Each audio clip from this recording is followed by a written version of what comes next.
Bienvenidos y bienvenidas al cuarto capítulo de nuestro curso Gestión Emocional en la Crisis. Hoy estaremos hablando del autocuidado y la contención en los duelos. Y pareciera ser que para los más grandes desafíos de nuestro existir, ni la escuela, ni la familia, ni la cultura occidental nos enseñan lo suficiente para poder afrontarlos. Y así, como todo día tiene su atardecer, cada día tiene su ocaso. El duelo es definido como la pérdida de un familiar y o un ser querido con sus consecuencias psicoafectivas, sus manifestaciones exteriores y rituales y el proceso psicológico evolutivo consecutivo a la pérdida. El duelo es el proceso de aflicción y pena relacionada a una pérdida. El duelo representa un momento de crisis personal. Así como en el ideograma chino la palabra crisis está constituido por dos signos, peligro y oportunidad, el origen del término duelo también tiene estas dos caras de la misma moneda, porque contiene los vocablos latinos de dolos, que significa dolor, y duelum, que expresa desafío. Deducimos entonces que el duelo es un proceso de aflicción, de pesar y de dolor, pero que simultáneamente representa un desafío, una oportunidad de crecimiento que involucra totalmente al doliente.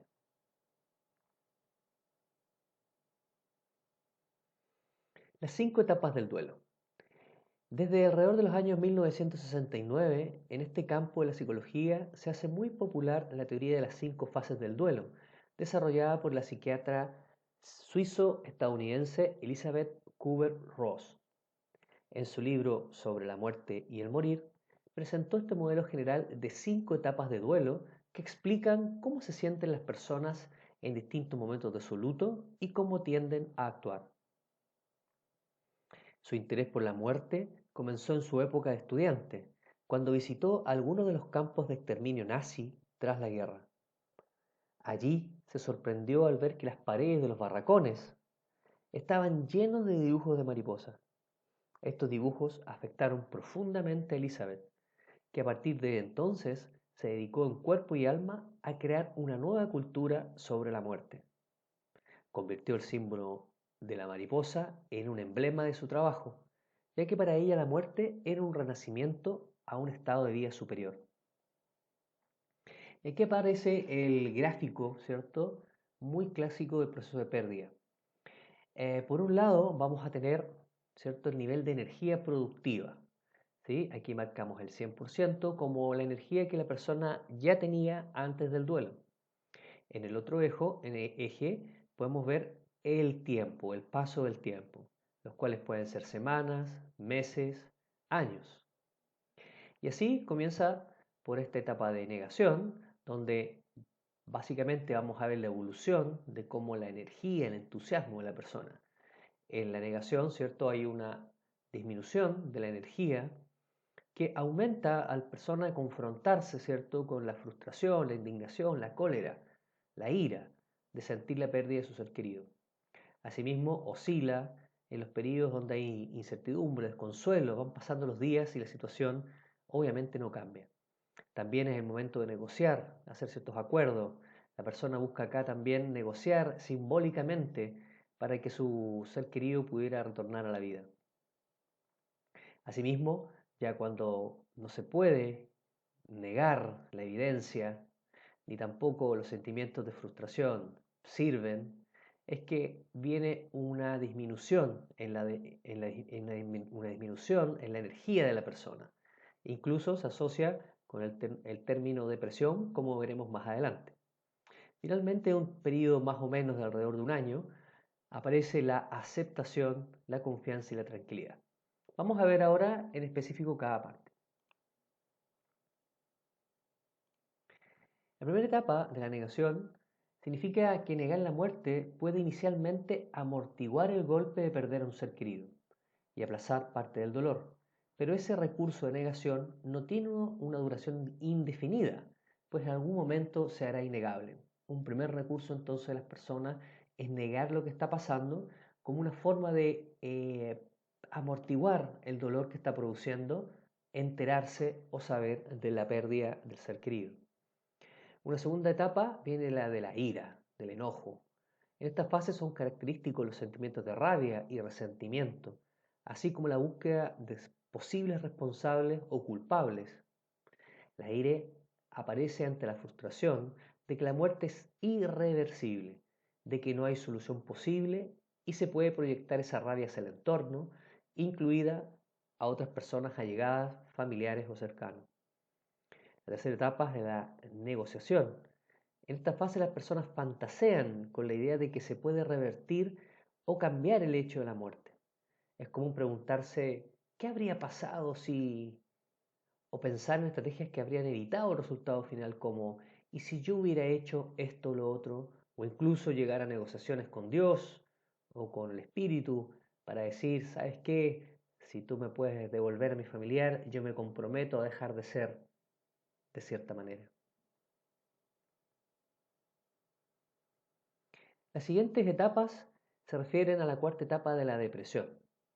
La tristeza profunda y la sensación de vacío son características de esta fase, cuyo nombre no se refiere a una depresión clínica propiamente tal, como un problema de salud mental, sino a un conjunto de emociones vinculadas a la tristeza, naturales ante la pérdida de un ser querido. Algunas personas pueden sentir que no tienen incentivos para continuar viviendo en su día a día sin la persona que murió y pueden aislarse de su entorno. La quinta etapa es la etapa de la aceptación. Una vez aceptada la pérdida, las personas en duelo aprenden a convivir con su dolor emocional, en un mundo en el que el ser querido ya no está. Con el tiempo recuperan su capacidad de experimentar alegría y placer. Es importante aquí señalar que, según los expertos y las distintas investigaciones que se han hecho posterior, las personas no pasan necesariamente por todas estas etapas, ni en ese orden cronológico. Así que el duelo se puede manifestar de distintas maneras y en momentos diferentes para cada persona.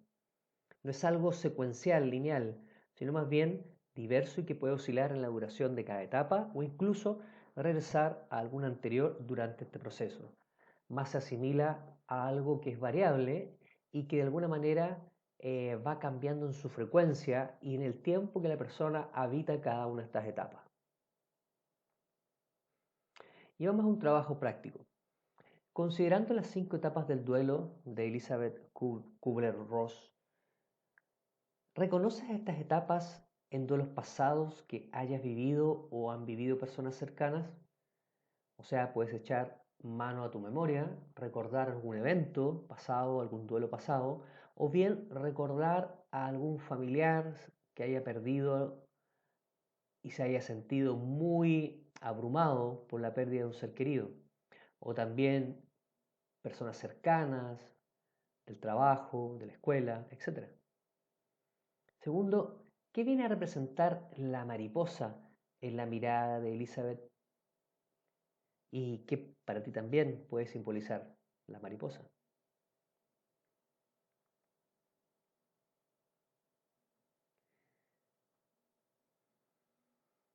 Solo cuando realmente sabemos y entendemos que tenemos un tiempo limitado en la Tierra y que no tenemos manera de saber cuándo se acaba nuestro tiempo, entonces comenzaremos a vivir cada día al máximo, como si fuera el único que tenemos.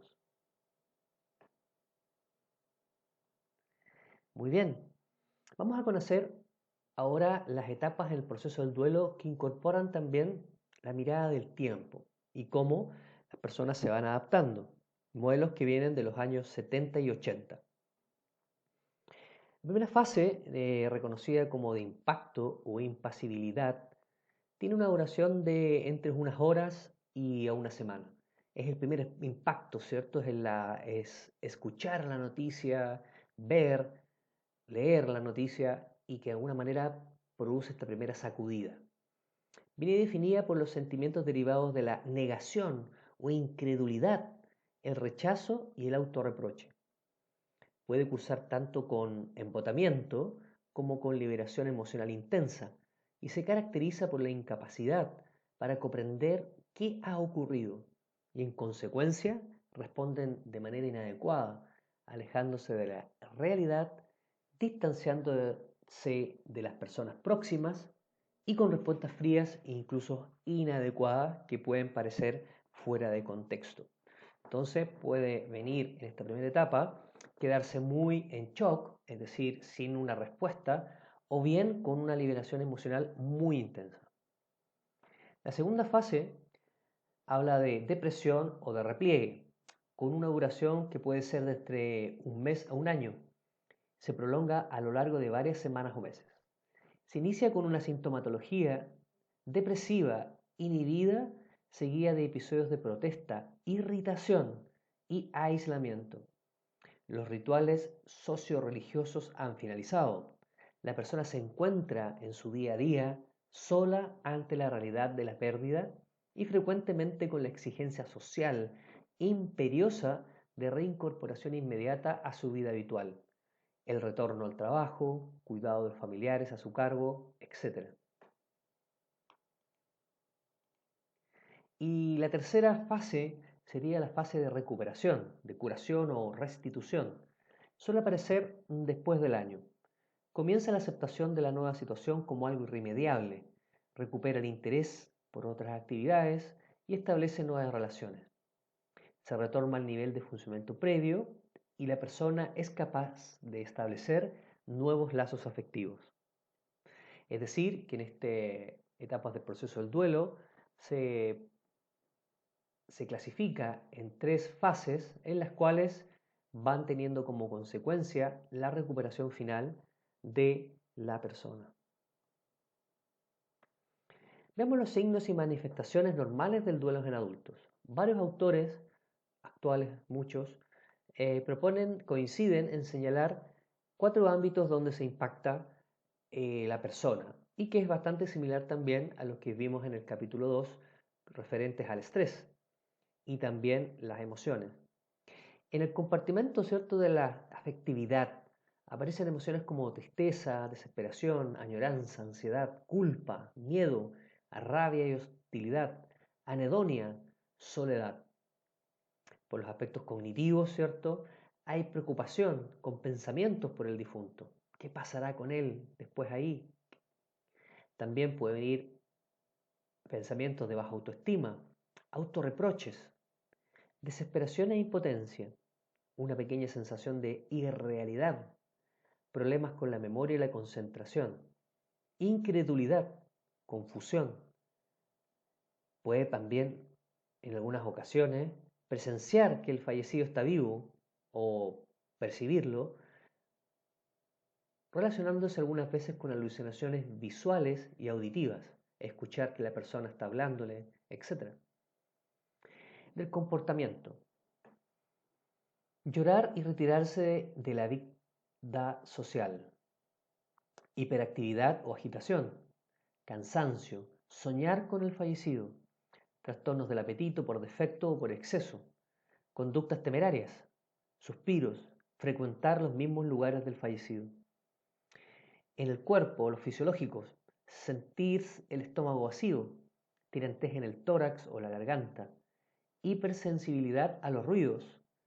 Sentido de despersonalización, sensación de ahogo, boca seca, pérdida del apetito, trastornos del sueño, pérdida de la energía, molestias somáticas, molestias físicas similares a las que presentaba el fallecido, cambios en la toma de medicamentos y susceptibilidad a las enfermedades. Considerando este cuadro, vamos a poder hacer la siguiente actividad, que es completar las siguientes tablas con los signos y síntomas que pudiste en algún momento haber experimentado en un duelo o también observado en terceras personas.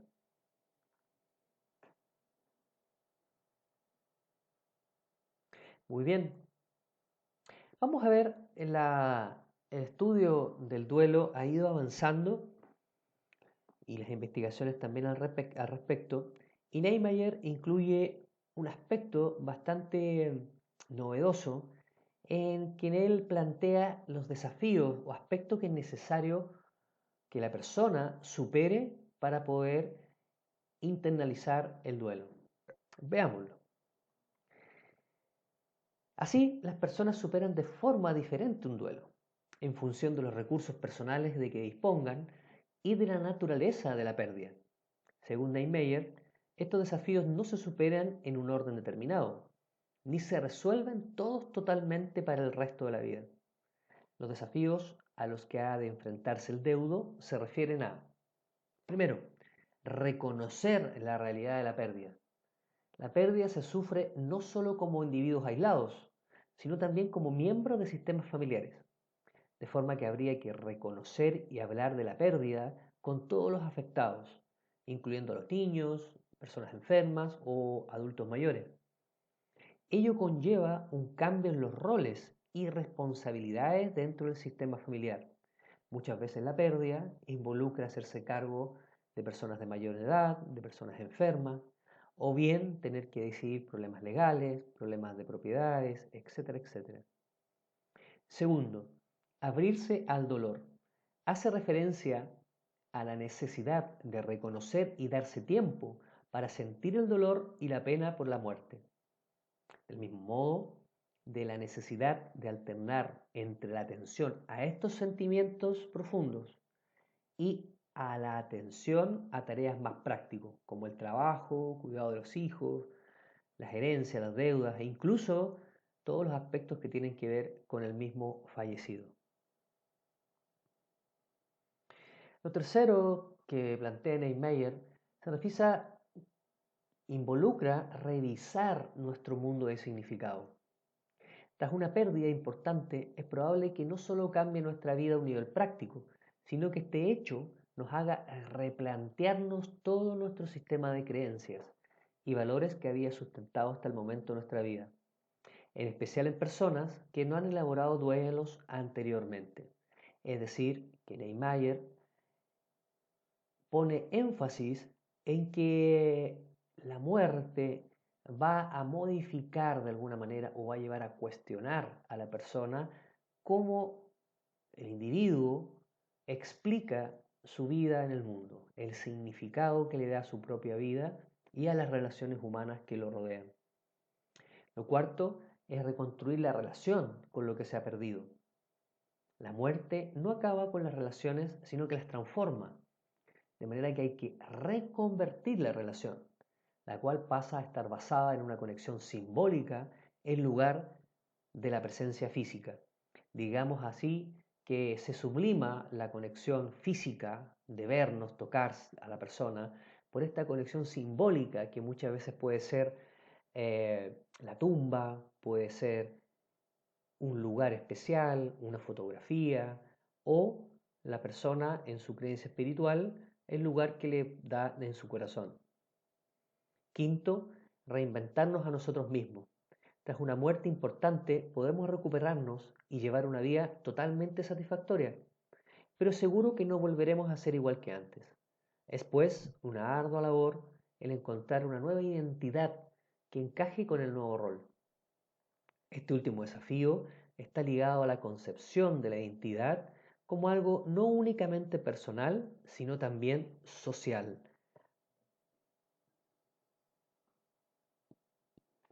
Veamos un poco algunos factores o aspectos que ponen en riesgo a las personas que transitan duelo. El primero es que la muerte sea una muerte repentina o inesperada, especialmente de las personas más jóvenes. Segundo, circunstancias traumáticas de la muerte. Es decir, la forma en que acontece la muerte puede ser un suicidio, un asesinato, un maltrato, un episodio de enfermedad fulminante que termina con la vida de la persona. Lo tercero, pérdidas múltiples o pérdidas inciertas, donde no aparece el cuerpo, por ejemplo. Pérdidas múltiples, personas que han perdido muchas personas en el último tiempo.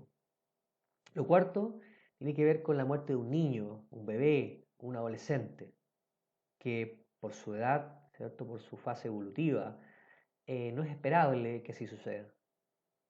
Lo quinto, factor de riesgo, es que el deudo, el doliente, esté en edades tempranas o bien en etapas tardías de su vida. Es decir, que sean niños muy pequeños o bien personas que están con mayor edad. Lo sexto es que la persona puede ser demasiado dependiente en una relación ambivalente con el fallecido. Relación ambivalente se refiere a una relación de amor y odio con la persona que muere.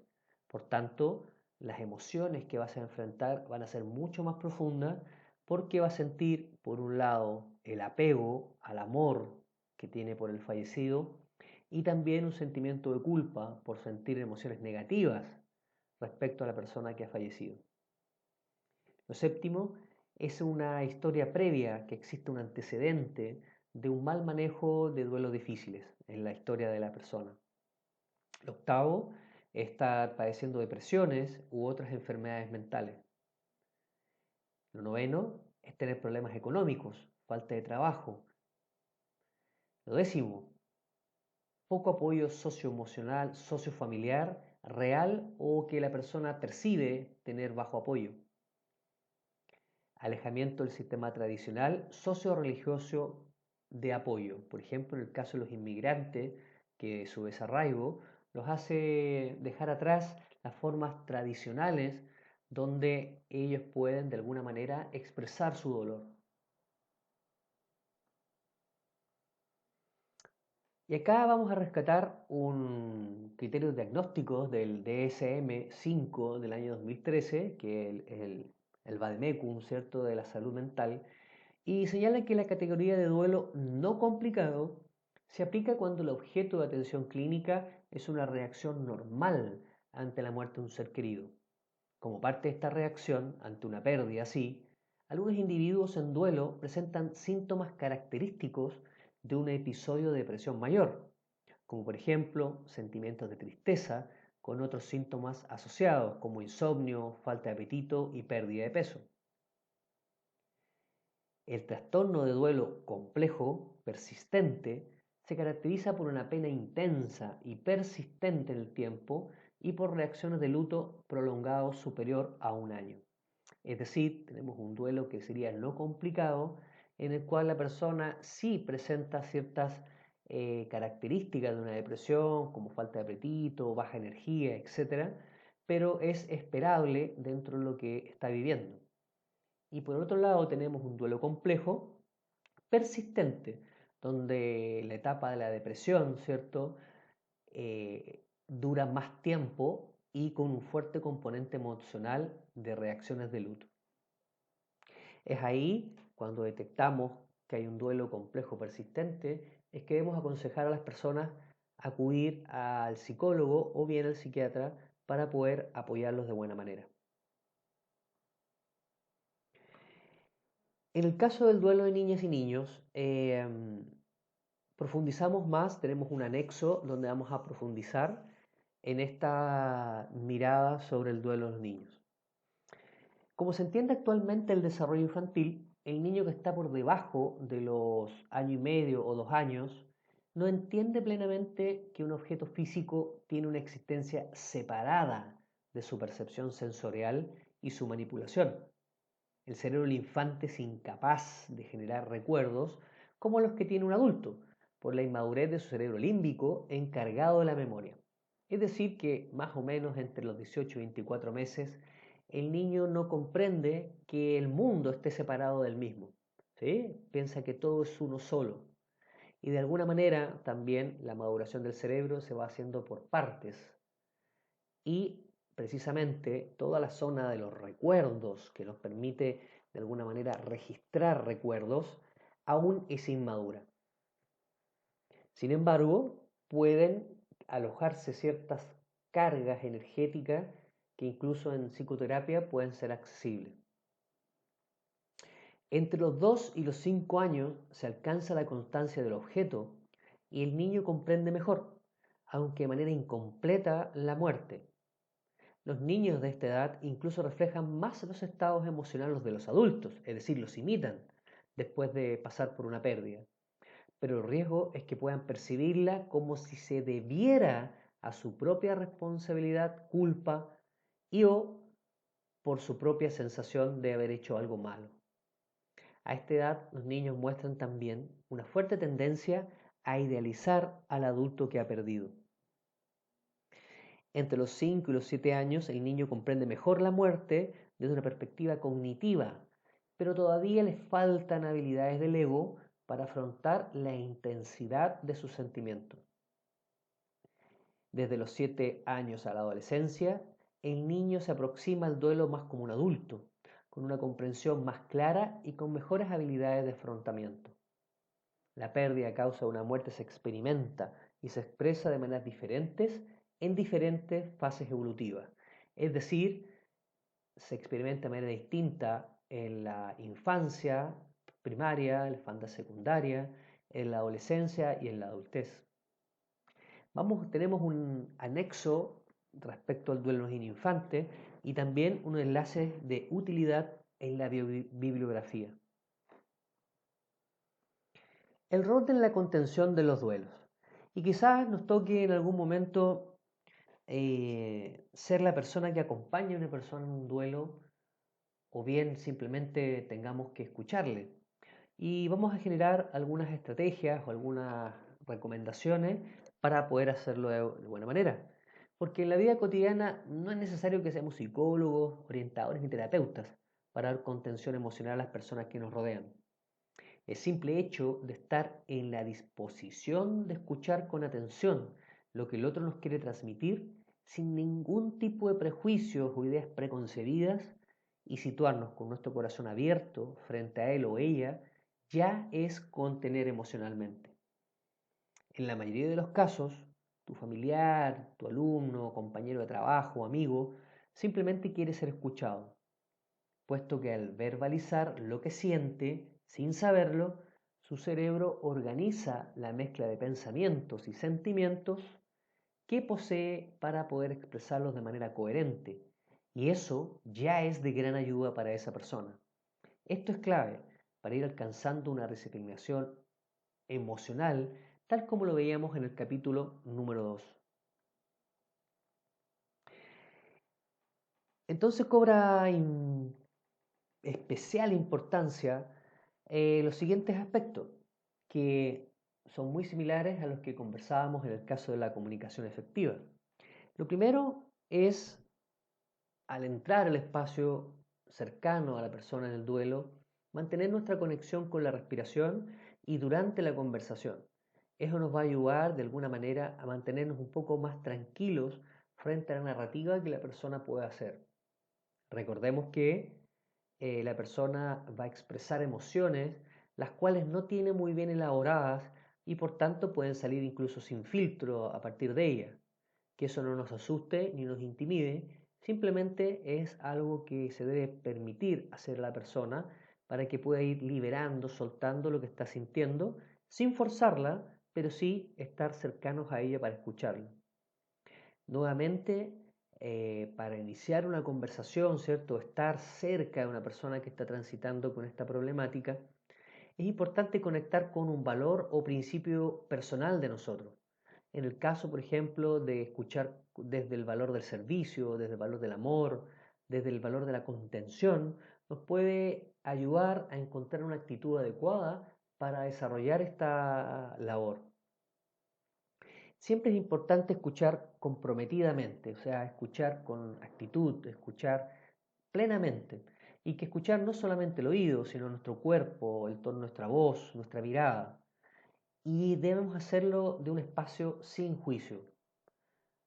Muchas veces las personas van a contar lo que sucedió, van a hacer ciertos juicios con lo que están viviendo, quizás de sus familiares, de otras personas, pero nosotros debemos ser capaces de no enjuiciar y simplemente acompañar lo que la persona está diciendo. Esto es respetar la expresión emocional del deudo, sin, digamos, tratar de reprimirlo, de que se tranquilice, de que respire. Simplemente hay que entender que la expresión emocional puede ser tan fuerte que a veces no sacamos nada con decirle que respire o que se comporte o que tome un vaso de agua. Eso hay que saber hacerlo muy lentamente, ¿cierto? Pero tenemos que saber que hay que respetar esta expresión emocional. Es también bueno saber que las personas valorizan la presencia de los demás en el espacio donde se está produciendo el dolor. por sobre las palabras que las personas pueden decir. Muchas veces cuando asistimos a un velorio o a un funeral, la parte de las condolencias quizás sea una de las partes más difíciles, porque no sabemos realmente lo que tenemos que decir y quizás recurrimos a alguna palabra que hemos aprendido, alguna frase que hemos escuchado, pero en realidad las personas lo que están valorando es que simplemente tú estés ahí con ellos en ese momento. Evitemos dar explicaciones acerca de lo que sucedió, por qué aconteció lo que aconteció. Motivar a la persona en exceso, vamos que se puede, tú vas a superar esto. Más bien, si podemos dar un mensaje positivo, es decirle que nosotros estamos cerca de él y que si necesita conversar, estamos disponibles para ello. También darle instrucciones acerca de lo que debe hacer o no hacer con las decisiones que deba tomar.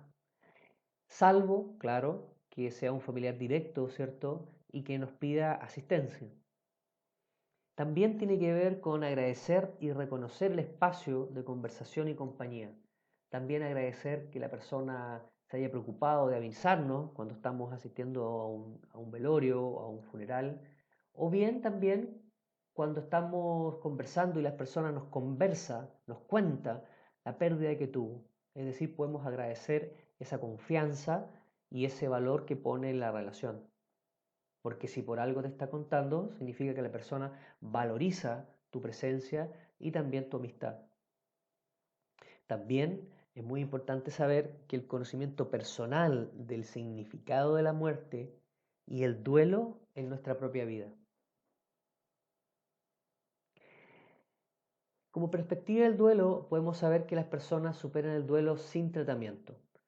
Digamos que tenemos un mecanismo biológico que nos permite, que es la tristeza, e ir superando esto, elaborando esta recuperación. Principalmente el apoyo viene del círculo cercano de la persona, familiares cercanos, padres, madres, hijos, pareja y también de amigos muy cercanos. Los ritos funerarios, los funerales, ¿cierto? Propios en cada cultura con sus propias características, cumplen un papel primordial si es que no son excesivamente rígidos. Estos rituales, ¿cierto?, facilitan la expresión de la aflicción y las emociones y nos ayudan también a contrarrestar la negación de la primera etapa. Esto es importante porque ahí cuando la persona se abre el espacio, ¿cierto?, emocional y están los familiares, ¿cierto?, llorando y vemos a otras personas llorar, es más fácil que la persona libere, ¿cierto?, esta tristeza y pueda simplemente expresar a través del llanto, del lloriqueo, ¿cierto?, o de la tristeza, cómo se está sintiendo. O sea, se da un permiso social de que es el espacio para liberar. Estos espacios, ciertos funerarios, también canalizan la redistribución de bienes y ayudan a concluir asuntos no acabados con el difunto. Muchas veces las personas cuando están en presencia del deudo o en su tumba o en el funeral, conversan mentalmente con esta persona, se despiden de ella, le dan una oración, conversan interiormente con él y de alguna u otra manera les permite ir de alguna manera a hablar de ciertos asuntos que no habían podido hablar. Quizás le ofrecen disculpas, le agradecen, etcétera. Pero es muy importante porque esto permite que esto se exprese y se elabore el duelo a través de una representación simbólica de la nueva relación que existe con la persona que partió. Exactamente, tienen un valor simbólico y de comunicación.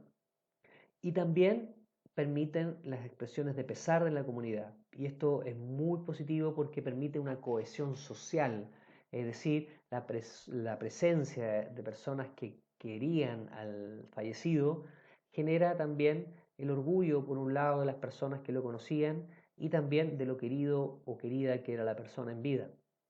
Y también genera la red social que puede servir de soporte para la persona que está transitando el duelo.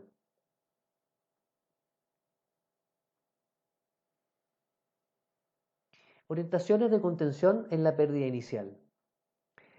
Lo importante cuando alguien se entera, ¿cierto?, de esta noticia espontánea, imprevista, es facilitar la escucha de la persona que habla sobre el fallecido y las circunstancias de su muerte. Es decir, simplemente estar ahí, facilitar, escuchar al otro. Cuando la persona cuenta, simplemente estar presente en ese momento con ella y simplemente cumplir el rol de quien escucha atentamente. Al producirse la expresión emocional de la persona, es frecuente que aparezcan vivencias de tristeza, pesar, desesperación, incluso sentimientos de hostilidad hacia el fallecido y la cólera hacia el médico o el hospital donde se produjo la muerte del ser querido. Es importante estar preparado para esta fase de descarga, digamos así, que pueda significar comentarios hostiles, ¿cierto? Garabatos, improperios, ¿cierto? Con las personas involucradas en la problemática, quizás en un accidente o en el caso de los médicos que no hicieron lo suficiente, que no se esforzaron, etcétera, etcétera, etcétera. Explicar luego de escucharla de que los síntomas que padezca, como la ansiedad, sentimientos de culpa, preocupación por la imagen del difunto, son reacciones normales y que desaparecerán con el paso del tiempo. Aunque inicialmente puede ser necesario que reduzca sus compromisos laborales sociales, la persona debe volver a sus actividades habituales en un plazo de 3 a 6 semanas. Esto porque la misma vuelta a lo habitual le ayuda a enfocar su atención en otros aspectos de su vida. Lo quinto es recomendar el acompañamiento de familiares y amigos, es decir, que la persona se rodee de seres que lo apoyen, que lo contengan, y facilitar la realización de las tareas domésticas, al menos durante el periodo inicial, porque podrían producir situaciones de desgano, de desmotivación, de depresión, donde la persona no quiere asear su casa, ordenar, o incluso hasta no tiene ni siquiera ganas de pagar las cuentas. Por tanto, se debería apoyar a la persona en esas tareas que son esenciales también para que pueda sentirse apoyado. Como sexta recomendación, orientación, que en las reacciones agudas de duelo, la contemplación del cuerpo de la persona fallecida evita la cristalización de fantasías, imaginaciones o temores a lo desconocido, ya que para poder iniciar el duelo muchas personas necesitan la oportunidad de decirle adiós a la persona que parte.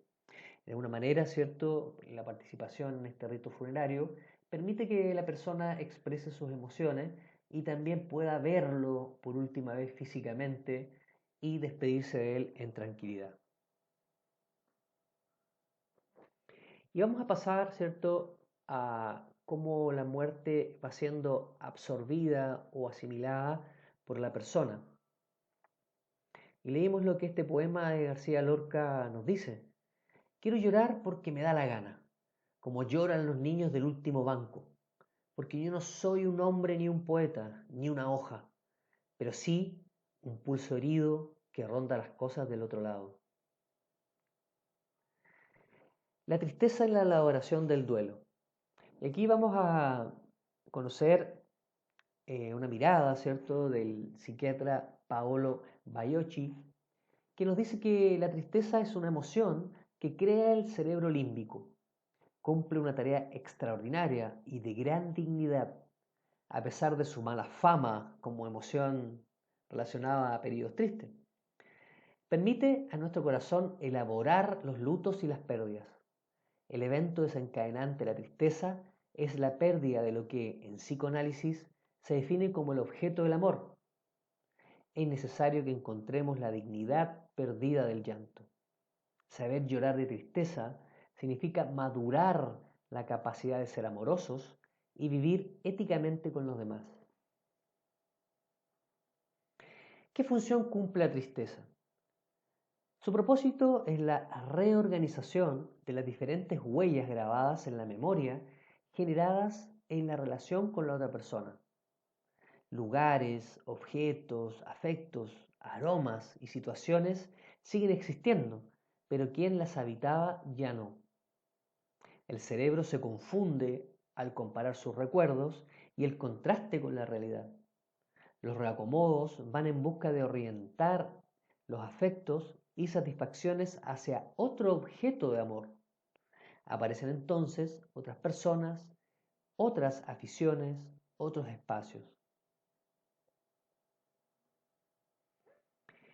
Y aquí aparece algo, la investigación muy reciente muestra que las lágrimas eh, se dividen en tres tipos, según su origen. Las lágrimas de dolor y alegría son lágrimas psíquicas, es decir, son desencadenadas por emociones extremas, ya sean positivas o negativas. Y aquí muchas veces nos hemos dado cuenta que hemos llorado de alegría, riéndonos por alguna situación o porque hemos sido sorprendidos por una buena noticia. Y también, en el caso del duelo, de las lágrimas que brotan de él. Las otras lágrimas basales se liberan continuamente en pequeñas cantidades para mantener nuestra córnea lubricada. Las lágrimas reflejas se secretan en respuesta a un irritante, como un polvo, vapores de cebolla o de gases lacrimógenos.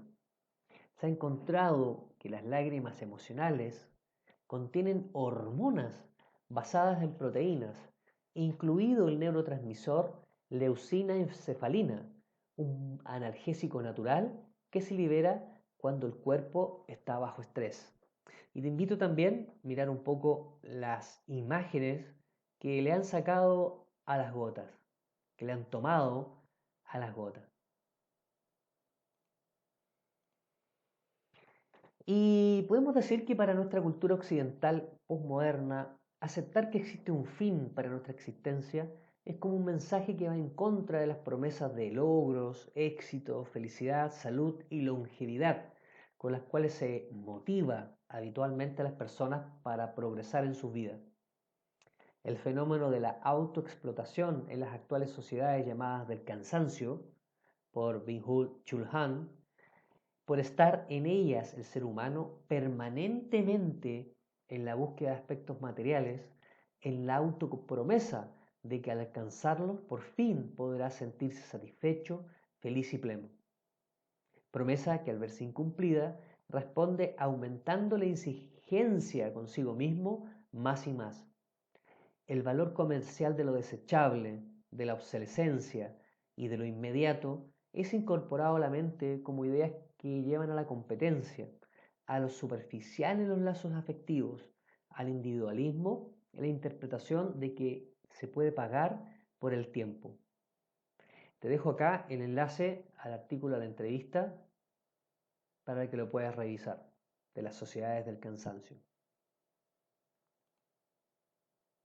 También la investigación plantea que el afrontamiento espiritual, como la oración, la contemplación, el yoga, el qigong, el tai chi, el budismo zen, la meditación trascendental, la relajación, la visualización, escuchar música y hacer contacto con la naturaleza, entre otras técnicas, tiene un impacto favorable en los procesos cerebrales, en la actividad eléctrica de los neurotransmisores, en el sistema nervioso, en el sistema límbico, en el sistema serotoninérgico y en la respuesta del organismo, pues se observa la presencia de menos niveles de cortisol plasmático y mejor funcionamiento del sistema inmune.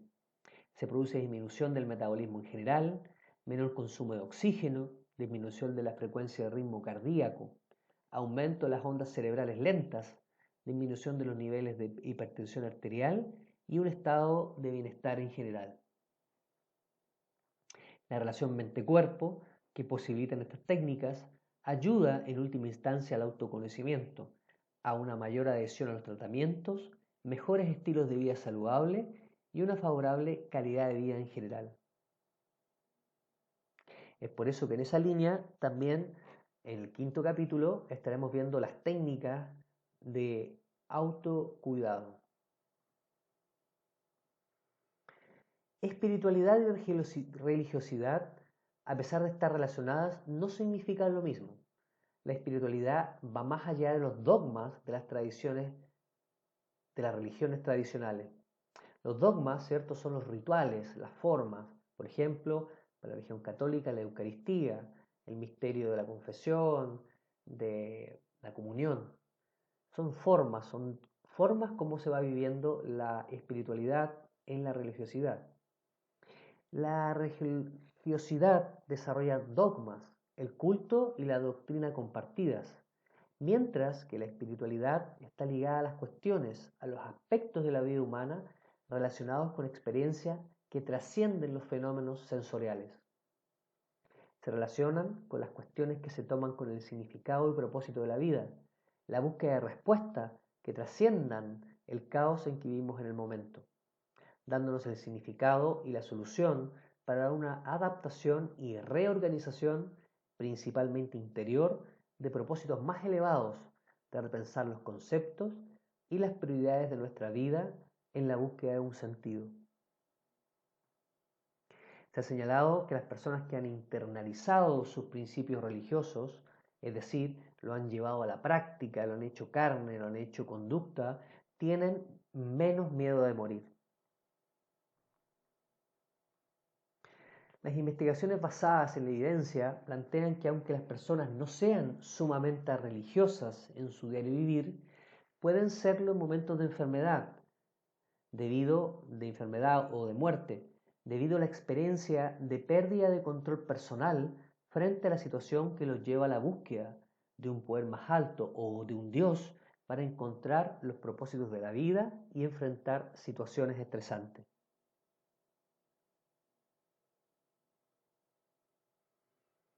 La impermanencia.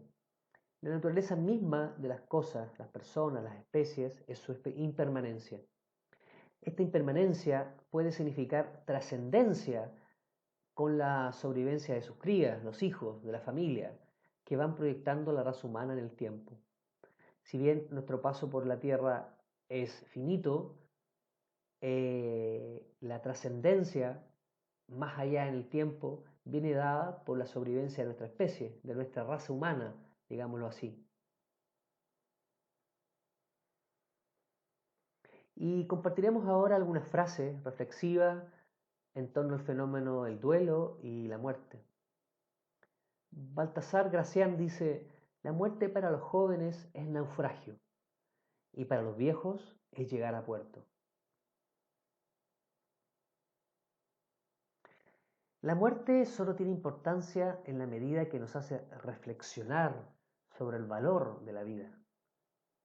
André Malraux. No habiendo podido los hombres remediar la muerte, la miseria y la ignorancia, han imaginado, para ser felices, no pensar en absoluto en ellas. Blaise Pascal. Si quieres soportar la vida, prepárate para la muerte. Sigmund Freud. Lo que disfrutamos una vez profundamente no lo podemos perder nunca. Todo lo que amamos profundamente se convierte en una parte de nuestro ser. Helen Keller. La muerte no existe. La gente solo muere cuando la olvidan. Si puedes recordarme, siempre estaré contigo. Isabel Allende. Si todavía no sabemos qué es la vida, ¿cómo puedes inquietarnos la esencia de la muerte? Confucio. La tristeza es uno de los dos extremos de mi continuo emocional. El otro es la alegría. La tristeza es una represión que se me produce en el cuerpo cuando sufro una pérdida y se me bloquea la energía como un dragón que se devora la cola. La tristeza es como una manta que me envuelve y no se ve nada más allá de la manta. Es un estado temporal el que puede llegar a transformarse en un modo de ser. Del libro Lila, el juego del conocimiento interior, de Harish Johar. Qué injusta, qué maldita, qué cabrona es la muerte que nos mata a nosotros, sino a los que amamos. Carlos Fuentes. Mostrando todo el enojo del duelo. He meditado mucho sobre la muerte y encuentro que es el menor de todos los males humanos. Francis Bacon. Como no me he preocupado de nacer, no me preocupo de morir. Federico García Lorca. La muerte es un desafío. Nos dice que no perdamos el tiempo. Nos dice que nos digamos ahora que nos amamos. Leo Buscaglia. La muerte no es la mayor pérdida en la vida. La mayor pérdida es lo que muere dentro de nosotros mientras vivimos. Norman Cousins. Recordar que uno va a morir es la mejor manera que conozco para evitar la trampa de pensar que hay algo que perder. Ya se está indefenso. No hay razón alguna para no seguir los consejos del corazón. Steve Jobs.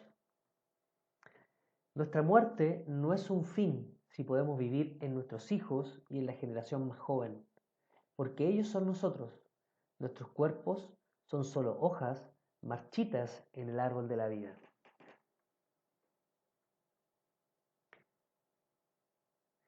Y te dejo una completa guía de la bibliografía que me he basado para realizar este capítulo y también en algunas guías de duelo adulto muchísimo más completa para que puedas consultar.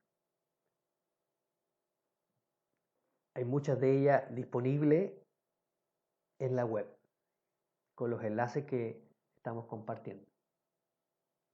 Y esperando que este capítulo te haya podido servir de ayuda y también atento a cualquier consulta que puedas realizarme, vamos a dejar invitados para el último capítulo de nuestro curso de gestión emocional en la crisis.